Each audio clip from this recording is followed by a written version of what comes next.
Tingnan mo yung diniliver ko, electric pan, bibigyan mo ako ng baby wipes? Kung hindi ka naman, ano? Inuulit ko nga sir, hindi ko alam ang laman nito. Wala pakialam at saka huwag ka mangangatwiran sa akin. Dahil tingnan mo nga yung diniliver, sa'yo kaya mangyari yan.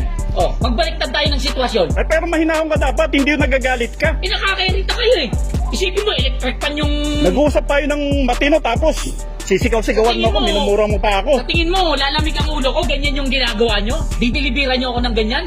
Hindi naman yan yung order ko? Ha? Nakakabuisit kaya kayo. Yan, kasalanan yan. Rider lang yan. Hoy kayo, huwag kayong mag-ano-ano dyan ha. Wala kayo kinalaman rito. Kayo, mga chismosa kayo eh. O sige, kung ikaw tama, sige na. Aba, tapos ngayon gaganyan-ganyanin mo? Ha? O, Sige na, bakit sige na, ginagawa ko? Ganun- para manahimik ka na.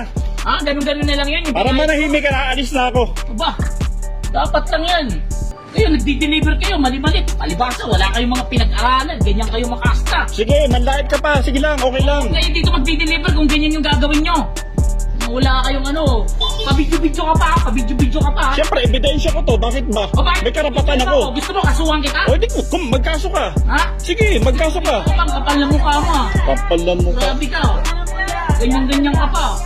Delivery rider nga lang. Wala kayong modo ah. Pag ganyan-ganyan pa kayo ha. Masyado mong hinahamak. Mga rider kayo, mga wala namang kayo pinag-aralan. Yung yayabang nyo mag-siesta. Okay lang, kahit